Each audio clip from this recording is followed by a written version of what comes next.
میں نے اپنے ایک ولاگ میں کہا تھا کہ جو ایران کی رجیم کو چینج کرنے چلے تھے امریکہ اور اسرائیل، وہ اب خود اس رجیم چینج کا شکار ہوتے جا رہے ہیں، اور اب اسرائیل کے اندر سے آوازیں اٹھ رہی ہیں کہ رجیم چینج کرو، نتن یاہو سے ہماری جان چھڑاؤ، یہ ہماری جان لے کے ہی چھوڑے گا اور یہ پوری دنیا سے یہودیوں کو صاف کر دے گا۔ پتہ نہیں یہ یہودیوں کے حق میں ہے نتن یاہو یا ان کے خلاف ہے، کیونکہ وہ ایک ایک کر کے یہودیوں کو مروا بھی رہا ہے، ان کی فوج کو بھی کمزور کر چکا ہے، معیشت کے بخیے ادھیڑ چکا ہے، اور جو تھوڑی بہت اسرائیل اپنی ساکھ بنانے میں کچھ مغربی ممالک کے آگے کامیاب ہوا تھا کہ ہم تو بہت مظلوم ہیں، ہم تو بہت اچھے لوگ ہیں، ہمیں غلط سمجھا جاتا ہے، وہ اس سب کا بھی دھڑن تختہ ہو چکا ہے اور پوری ساکھ برباد ہو چکی ہے جو مغرب میں تھوڑی بہت بھی بنائی گئی تھی۔ اب جو مناظر تل اویو سے آ رہے ہیں وہ دو طرح کے ہیں۔ ایک تو یہ کہ لوگ سڑکوں پر نکل آئے ہیں، وہ نعرے لگا رہے ہیں، وہ نتن یاہو کے خلاف ہیں، وہ جان چھڑانا چاہتے ہیں اس فوج سے جس فوج نے ان کی حفاظت نہیں کی ہے، جس فوج نے ملٹی لیئر ڈیفنس سسٹم کا ایک اعتماد دیا لوگوں کو، اور اس کے بعد وہ اعتماد دو چار میزائلوں کے بعد ہی اڑ گیا ایران کی جانب سے جب وہ میزائل فائر کیے گئے۔ وہ ان کی حفاظت میں اسرائیل کی فوج یہودیوں کی حفاظت میں ناکام رہی، اور اس کے بعد اس کے فوجی جو ہیں وہ بنکرز میں گھس گئے، فوجی قیادت ماری گئی یا غائب ہو گئی، اور اس نے بھاگنے میں ہی عافیت جانی۔ نتن یاہو فرار ہو گیا، نتن یاہو کہیں نہیں آ رہا، پبلک اپیرنس نہیں دے رہا، کسی فوجی میٹنگ میں نہیں ہے، کسی جگہ اپنے لوگوں کا morale بلند کرنے کے لیے کہیں پہ بھی نہیں ہے۔ اگر وہ کہیں سامنے آ بھی جاتا ہے تو وہ ایک ڈیپ فیک ویڈیو نکلتی ہے، وہ ایک اے آئی جنریٹڈ ویڈیو نکلتی ہے، اور اس میں پتہ ہی چلتا ہے کہ ایک جعلی نتن یاہو لوگوں کو ایک جعلی سے بھروسے کے سہارے باندھنا چاہتا ہے۔ لیکن اب لوگوں کو بھی سمجھ میں آ گیا ہے، چونکہ وہ سائرن خود سنتے ہیں، دھماکوں کی آواز خود سنتے ہیں، بھوکے ہیں، پیاسے ہیں، ایک سٹینڈرڈ مینیو کھا رہے ہیں بنکرز میں بیٹھ کر، اتنے عرصے سے وہ بنکرز کے اندر ہیں، اس لیے ان کو اندازہ ہی ہو رہا ہے کہ بنکرز میں تو وہ مسلسل جاتے ہی جا رہے ہیں۔ بنکر سے باہر وہ اس لیے نہیں آ پا رہے کیونکہ ان کے پاس کوئی اسٹریٹجی نہیں ہے اس کی گورنمنٹ کے پاس، اور گورنمنٹ ایگزسٹ ہی نہیں کرتی۔ کس سے بات کریں، کس کو اپنی شکایت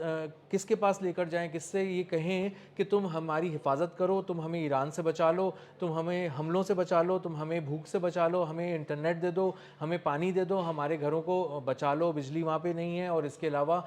جو ہمارے پیارے مر چکے ہیں تو اب ہم ان کی طرح مرنا نہیں چاہتے، ہمیں کون بچائے گا۔ تو اب دو طرح کی چیزیں آ رہی ہیں، ایک تو یہ کہ لوگ پریشان ہیں، لوگ سڑکوں پر آ گئے ہیں، لوگ احتجاج کر رہے ہیں، لوگ رجیم چینج کے نعرے لگا رہے ہیں تل اویو کے اندر، اور دوسری طرح کی ویڈیوز یہ ہیں کہ جس میں جو یہودی ہیں وہ سڑکوں پر آ کے جب یہ احتجاج کر رہے ہیں نتن یاہو کے خلاف تو ان پہ شدید ان کو تشدد کا نشانہ بنایا جا رہا ہے، ان کو مار پیٹ ان سے کی جا رہی ہے، ان کو گرفتار کیا جا رہا ہے، ان کو وہاں ویڈیوز بھی بنانے نہیں دی جا رہی، آواز بھی ان کو بلند نہیں کرنے دی جا رہی، اور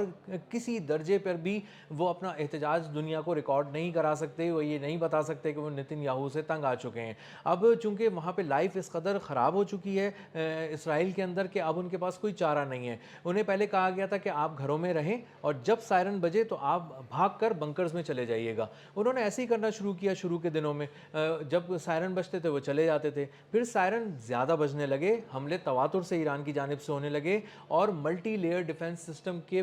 چیتھڑے اڑ گئے اسرائیلی، اور انہیں اندازہ ہوا کہ جو آئرن ڈوم تھا اور دیگر چیزیں تھیں جو انہیں بچانے کے لیے تھیں وہ سب تباہ ہو گئیں۔ تو سائرن جب زیادہ بجنے لگے اور انہیں بار بار جانا پڑا تو انہیں اندازہ ہی ہوا کہ اب انہیں بنکرز میں ہی رہنا چاہیے اور انہیں گھروں کو چھوڑ دینا چاہیے، اور وہ اپنے گھروں کو چھوڑ کر مستقل طور پر بنکرز شفٹ ہو گئے۔ جب وہ بنکرز میں شفٹ ہو گئے تو ان کے ذہن میں ہمیشہ سے یہ بتایا گیا تھا کہ جب بھی کوئی ملک حملہ کرے گا اور مسلمان اپنا کوئی جواب دینے کی کوشش کریں گے تو تم ان جب بنکرز میں چلے جاؤ گے تو تم محفوظ ہو جاؤ گے، یہاں کھانا ہے، یہاں پہ تمام سہولتیں ہیں، یہاں پہ انٹرنیٹ ہے، یہاں پہ ایک